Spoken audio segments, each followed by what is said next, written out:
जब धर्म और अधर्म की भी युद्ध की रणभूमि सजी हो, जब प्रियजनों को लक्ष्य कर तीर चलाने की बारी हो और जब मन संशय से घिर जाए, तब क्या करेगा एक योद्धा। जानिए, अर्जुन और कृष्ण के बीच का वह अमर संवाद जिसने न केवल अर्जुन का जीवन बदला बल्कि समस्त मानवता को कर्म, धर्म और आत्मा को गुण ज्ञान दिया। नमस्कार दोस्तों, फिर से एक बार स्वागत है एसपी हिंदी कहानी चैनल में। दोस्तों, अगर हमारे चैनल पर नए हैं तो हमारे चैनल को सब्सक्राइब जरूर करें। दोस्तों, अब संवाद की ओर बढ़ते हैं। दोस्तों, महाभारत का युद्ध इतिहास का ऐसा युद्ध है जो केवल राजाओं और राज्यों के लिए नहीं लड़ा जा रहा था, बल्कि धर्म और अधर्म, सत्य और असत्य के बीच की लड़ाई थी। यह युद्ध किसी एक कुल या वंश की प्रतिष्ठा का प्रश्न नहीं था। यह संपूर्ण मानवता के लिए एक संदेश था। कुरुक्षेत्र का मैदान युद्ध के लिए तैयार था। पांडव और कौरव अपनी अपनी सेनाओं के साथ आमने सामने खड़े थे।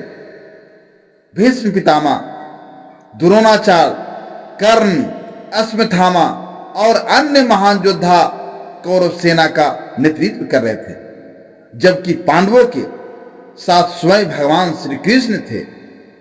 दोस्तों, यह युद्ध होने से पहले अर्जुन ने अपने सारथी भगवान कृष्ण से कहा, हे माधव, कृपया मेरा रथ दोनों सेनाओं के मध्य में ले चलें।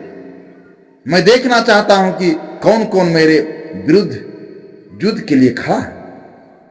कृष्ण ने अर्जुन का रथ दोनों सेनाओं के मध्य लाकर खड़ा किया। जब अर्जुन ने दोनों ओर देखा तो उसकी आंख नम हो गई।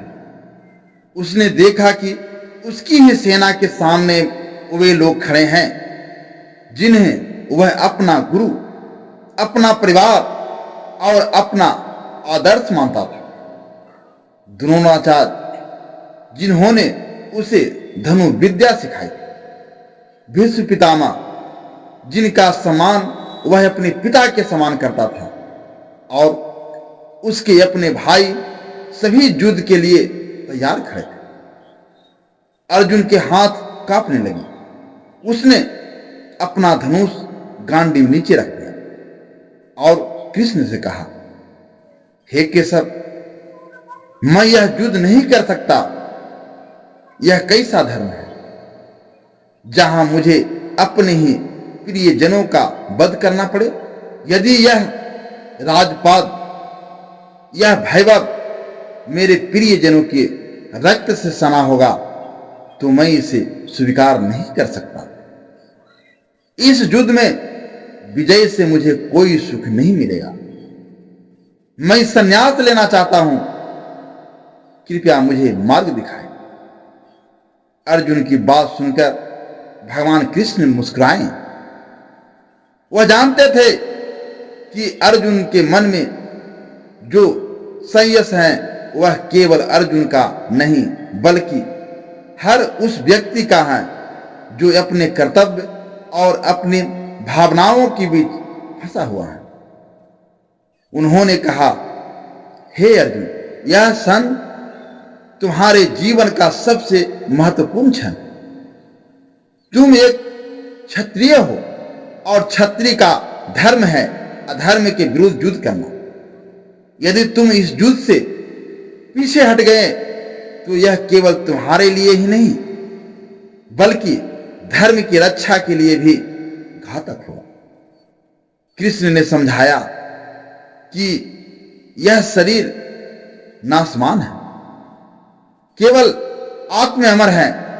आत्मा न जन्म लेती हैं और न मरती हैं। जो मरने वाले हैं वे वास्तव में नहीं मरते हैं और जो जीवित हैं वे वास्तव में अमर है। नैन सिंधती सतरानी नैन दहती पावक न चैन कले दिन्त्यापह न श्वेति मारुतः। अर्थात शस्त्र आत्मा को काट नहीं सकते, अग्नि इसे जला नहीं सकती, पानी इसे गीला नहीं कर सकता और वायु इसे सुखा नहीं सकती। कृष्ण ने अर्जुन को सिखाया कि मनुष्य का अधिकार केवल अपने कर्म पर है, उसके फल पर नहीं। कर्मण्येवाधिकारस्तु मा फलेषु कदाचन, अर्थात तुम्हारा अधिकार केवल कर्म करने में है, फल की चिंता मत करो। कृष्ण ने कहा कि हर व्यक्ति का धर्म उसके कर्म में है। अर्जुन का धर्म युद्ध करना है। स्वे धर्मे निधना से त्रयः परधर्मो भयावह, अर्थात अपने धर्म का पालन करते हुए मृत्यु भी कल्याणकारी है, लेकिन दूसरे के धर्म का पालन करना भयावह है। कृष्ण ने अर्जुन को योग शिक्षा दी। उन्होंने कहा कि सच्चा योगी वही है जो सुख या और दुख, लाभ या और हानि, जय या और पराजय में समान रहता है। कृष्ण के उपदेश सुनने के बाद अर्जुन का संशय समाप्त हो गया। उसने कहा, हे गोविंद, आपकी शरण में आकर मैं अपने मोह और अज्ञान से मुक्त हो गया हूं। अब मैं आपके निर्देशानुसार अपने कर्तव्य का पालन करूंगा। कृपया मुझे मार्गदर्शन देते हुए रहे। अर्जुन और कृष्ण का यह संवाद केवल एक योद्धा और उसके सारथी के बीच की बातचीत नहीं है। यह संवाद जीवन के हर उस व्यक्ति के लिए है जो संघर्ष, संशय और कर्तव्य के बीच फंसा हुआ है। इसने हमें सिखाया कि कर्तव्य का पालन करते हुए जीवन को कैसे जिया जाए। यह संवाद हमें यह भी याद दिलाता है कि आत्मा अमर है और सच्चा सुख केवल धर्म और सत्य के मार्ग पर चलने से ही मिलता है। दोस्तों, गीता का यह अमर ज्ञान जुगों जुगों तक हमें प्रेरणा देता रहेगा। दोस्तों, यह संवाद आपको अच्छा लगा हुआ होगा तो हमारे वीडियो को लाइक शेयर अवश्य करें। धन्यवाद।